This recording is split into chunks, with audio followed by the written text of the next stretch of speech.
Hello friends, welcome back to RGM online classes. RGM education YouTube চ্যানেলের special TET ক্লাসে তোমাদের সকলকে জানাই আরও একবার স্বাগত।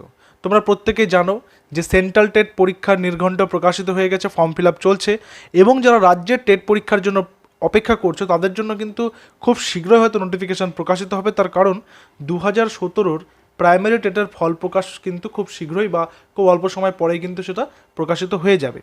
তো এখন প্রয়োজন হচ্ছে প্রচুর পরিমাণে প্র্যাকটিস করার, প্রচুর পরিমাণে পুরনো প্রশ্নগুলোকে ঝালিয়ে নেওয়ার। সেন্ট্রাল টেট, রাজ্য টেট এবং অন্যান্য বিভিন্ন রাজ্যের টেটে কী কী প্রশ্ন এসেছিলো সেই প্রশ্নগুলোকে ঝালিয়ে নেওয়ার কিন্তু সময় চলে এসছে। তাহলে তোমাদের কিন্তু একটা ধারণা হয়ে যাবে যে কীভাবে টেট পরীক্ষার প্রস্তুতি নিতে হবে। এবং যারা বিশেষ করে রাজ্যের টেট পরীক্ষার প্রস্তুতি নিচ্ছ তাদের জন্য কিন্তু অলরেডি 2017-তে অর্থাৎ 2021-এর 31 জানুয়ারিতে হয়ে যাওয়া পরীক্ষার কী কী প্রশ্ন এসেছিলো তার উপরে কিন্তু আলাদা আলাদা করে কোয়েশ্চেনের ভিডিও কিন্তু আমাদের চ্যানেলে অলরেডি পাবলিশ করা হয়েছে বিস্তারিত আলোচনা সহকারে।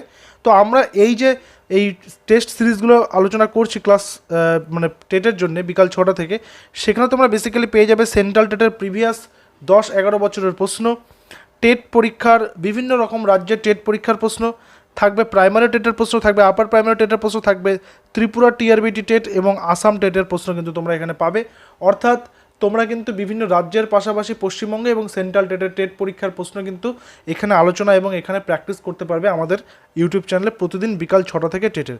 এবং যারা আপার প্রাইমারি বা এসএলএসটির জন্য প্রিপারেশন নিচ্ছ তাদের জন্য পিটি ক্লাসটা কিন্তু রাত 8টা থেকে কিন্তু পুনরায় চালু করা হচ্ছে, তো সেটা কিন্তু তোমরা আমাদের চ্যানেলে পেয়ে যাবে।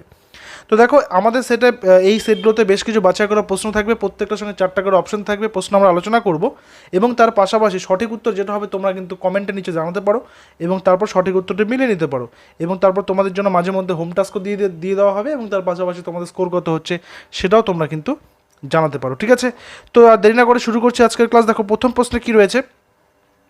প্রথমে রয়েছে একটি প্রশ্ন যেটা সেন্ট্রাল টেট 2019-এ জাস্ট এক বছর আগে এই পরীক্ষাটা হয়েছিল, সেখানে এসেছিল।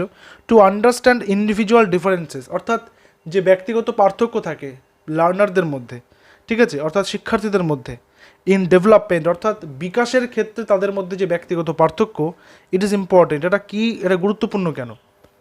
Two look at the environment factors that affect individual, অর্থাৎ পরিবেশের যে সমস্ত ফ্যাক্টরগুলো, পরিবেশের যে সমস্ত গুণাবলী, পরিবেশের যে সমস্ত শর্তগুলো কি করছে ব্যক্তিগত পার্থক্যের জন্য দায়ী বা ব্যক্তিগত পার্থক্য ঘটাচ্ছে সেগুলোর দিকে নজর দেওয়া। Two consider maturation of the body and the brain, অর্থাৎ শরীর এবং মস্তিষ্কের পরিণতি ঘটা বা পরিণমন ঘটা সেটার দিকে নজর দেওয়া। Two consider both inherited characteristics, inherited characteristics কথার অর্থ হচ্ছে অর্জিত যে সমস্ত বৈশিষ্ট্যগুলো যেটা অর্জন করা হয়, ইনহেরিট করা, অর্জন করা হবে, ঠিক আছে, as well as environmental factors as their interplay, অর্থাৎ তার পাশাপাশি পারিপার্শ্বিক এবং পরিবেশের যে সমস্ত গুণাবলী বৈশিষ্ট্য রয়েছে সেটার মিথস্ক্রিয়া। নাকি কি বলছে? To look at the inherited, কি বলছে? To look at the inherited characteristics that give each person a special start of life. তো সঠিক উত্তর হবে option number C, to consider both inherited characteristics অর্থাৎ অর্জিত সমস্ত বৈশিষ্ট্য এবং তার পাশাপাশি পারিপার্শ্বিক যে সমস্ত পরিবেশের ফ্যাক্টরগুলো সেগুলোর মিথস্ক্রিয়া।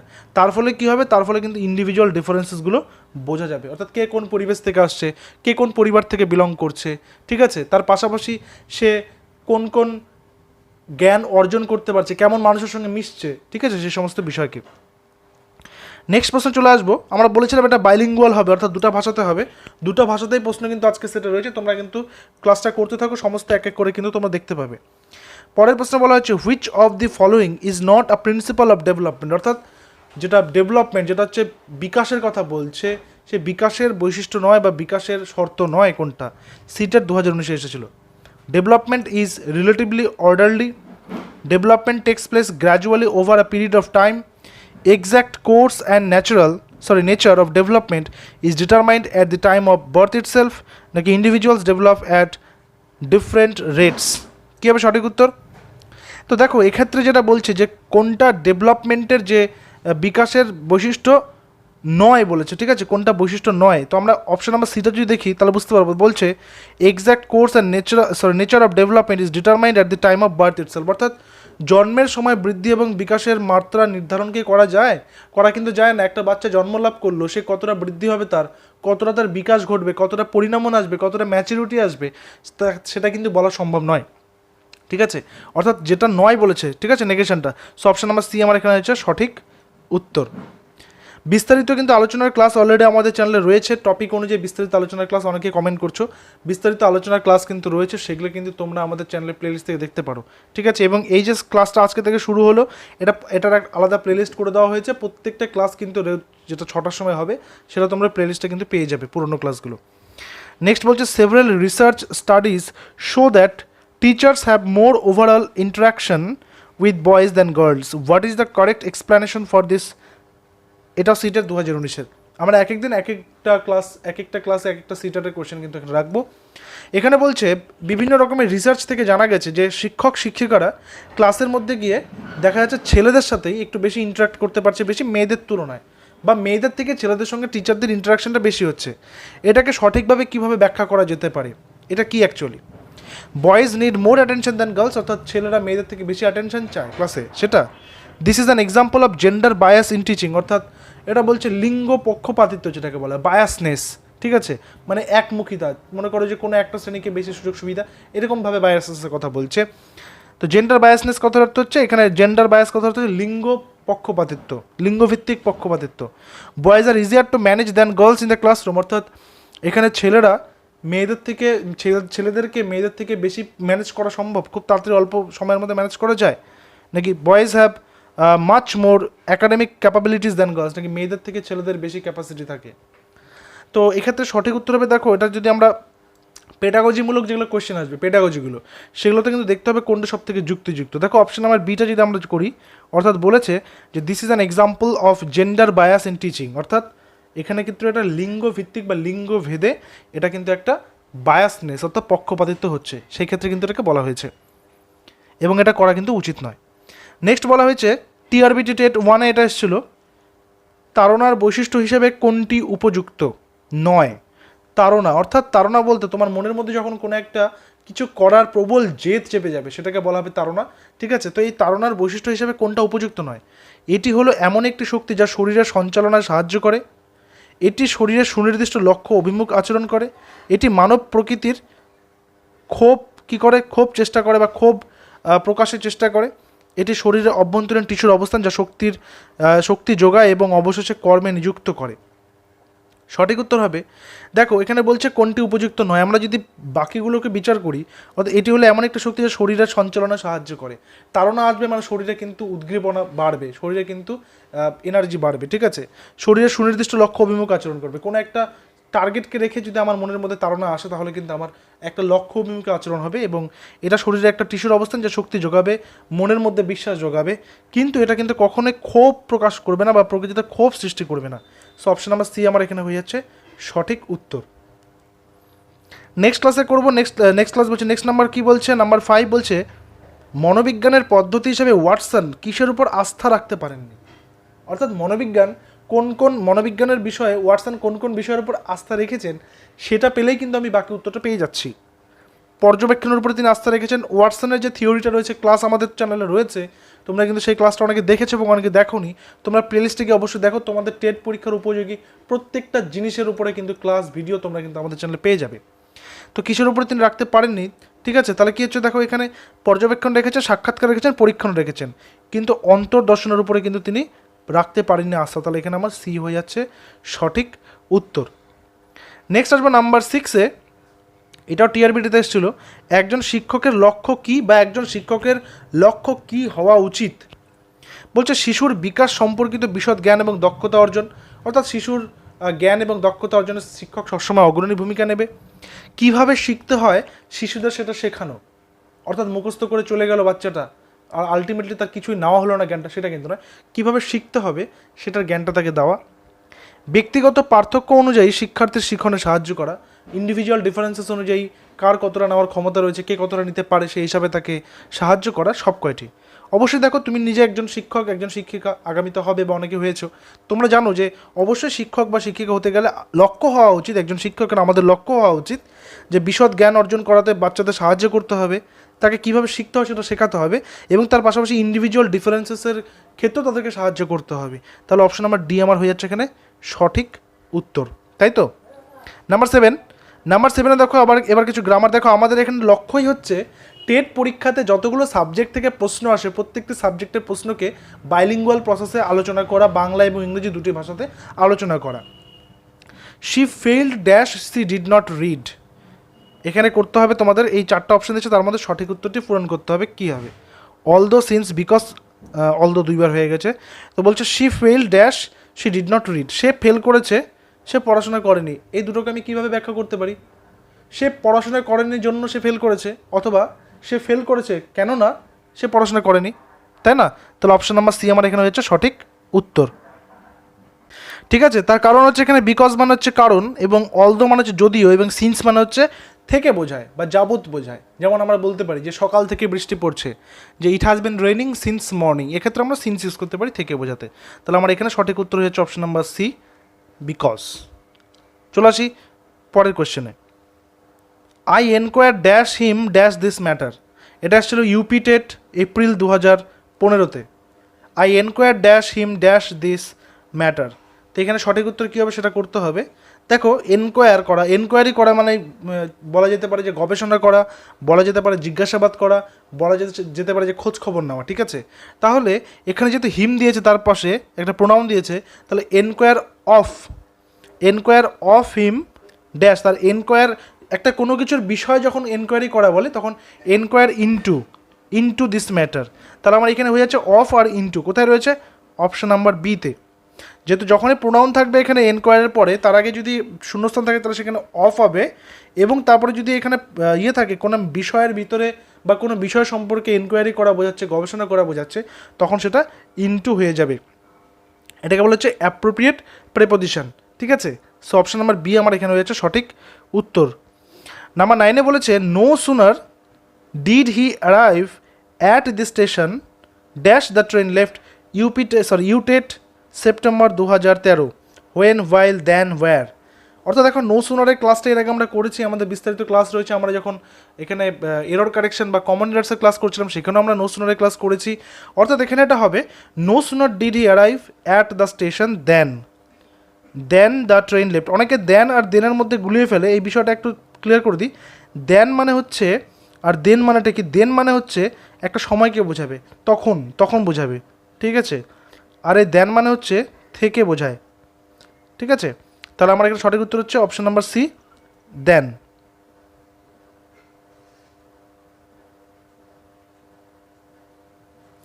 Number 10, dash dog is a faithful animal, কী হবে? ইউটেট সেপ্টেম্বর 2013-তে এসেছিল। তো এখানে দেখো বলছে কুকুর হচ্ছে একটি বিশ্বস্ত প্রাণী। ঠিক আছে, কুকুর হচ্ছে একটি বিশ্বস্ত প্রাণী, এ দ্য ওয়ান অ্যান।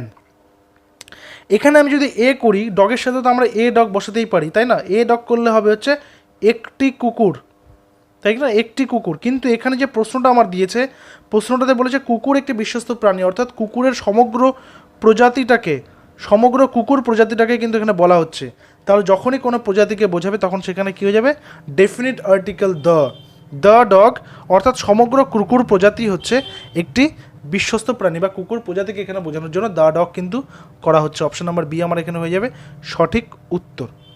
নাম্বার 11 দেখো একটা উক্তি রয়েছে, আসাম টেটে এটা এসেছিল, শিক্ষার লক্ষ্য হলো দেহ, মন ও আত্মার সবচেয়ে শ্রেষ্ঠ গুণগুলির সুসামঞ্জস্য বিকাশ সাধন। অর্থাৎ দেহ, মন এবং আত্মার মধ্যে যে সমস্ত গুণাবলী রয়েছে তার সুসামঞ্জস্য বিকাশ সাধন করাই হচ্ছে আত্মার লক্ষ্য। এটা কে বলেছেন?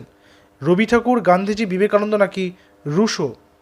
সঠিক উত্তর হবে option number B, Mohandas Karamchand Gandhi বা মহাত্মা গান্ধী। ঠিক আছে, এবার আসবে পরের প্রশ্নে বলা হয়েছে, দেখো বলেছে বর্তমান যুগে বিদ্যালয় মনিটর প্রথার প্রবর্তককে। বিদ্যালয় যে মনিটর সিস্টেম যে ইনক্লুড করা হয়েছে সেটার প্রবর্তক কে ছিলেন? মন্তেশ্বরী, ডক্টর বেল, রাধাকৃষ্ণন নাকি মুনরো? সঠিক উত্তর হবে option number B, doctor Bell. দেখো, যখনই তোমরা এই টেট পরীক্ষার জন্য প্রস্তুতি নেবে, শুধুমাত্র থিওরিটিক্যাল প্রশ্ন কিন্তু নয়, তার পাশাপাশি তোমাকে পেডাগজি কোশ্চেনগুলো কিন্তু করতে হবে। কিন্তু লাস্ট টাইম যে প্রাইমারি টেট পরীক্ষাটা হয়েছিল সেখানে যে পেডাগজিমূলক প্রশ্ন সেটা শুধুমাত্র সিডিপি অর্থাৎ চাইল্ড ডেভেলপমেন্ট পেডাগজি ওই পার্ট থেকে এসেছিলো, তাও খুব কম সংখ্যক, আর বাকি পার্টগুলোতে কিন্তু পেডাগজি কোশ্চেন আসেনি। তো সেক্ষেত্রে কিন্তু ব্যাকরণ অর্থাৎ ল্যাঙ্গুয়েজ 1 এবং ল্যাঙ্গুয়েজ 2 এর ক্ষেত্রে ব্যাকরণ এবং গ্রামার দুটো ভালো করে কিন্তু প্র্যাকটিস করে রাখতে হবে, ঠিক আছে। নেক্সট আসবে নাম্বার 13, বলছে সুদক্ষ ব্যক্তি সৃষ্টি করা হচ্ছে শিক্ষার লক্ষ্য। এই উক্তিটি কে দিয়েছেন? Hegel, William Bagley, John Dewey নাকি ঋষি অরবিন্দ? সঠিক উত্তর হবে option number B, William Bagley. Next number 14 বলা হয়েছে শিক্ষার মধ্যে গ্রহণ রক্ষণাবেক্ষণ উভয় রয়েছে। শিক্ষার মধ্যে গ্রহণ রক্ষণাবেক্ষণ উভয় রয়েছে, একথা কে বলেছেন? স্কিনার, গুইলফোর্ড, পিয়াজে নাকি মন্তেশ্বরী? সঠিক উত্তর হবে অপশন নাম্বারে স্কিনার। নেক্সট নাম্বার 15, এবার চলে আসবে কিছু বাংলা ব্যাকরণ এবং বাংলা যে ভোকাবুলারি পার্ট সেটাতে। ক বর্গের কোন দুটি বর্ণ অল্পপ্রাণ? ক বর্গের কী কী বর্ণ রয়েছে সেগুলো একটু লিখে নেই। ক, খ, গ, ঘ এবং উম, তাই তো? অর্থাৎ এটা হচ্ছে প্রত্যেকটা বর্গের যে প্রথম বর্ণটা থাকে সেটা থেকেই কিন্তু করা হয়। তো ক বর্গের বলছে কোন দুটি বর্ণ অল্পপ্রাণ, কোন দুটি বর্ণ হচ্ছে মহাপ্রাণ।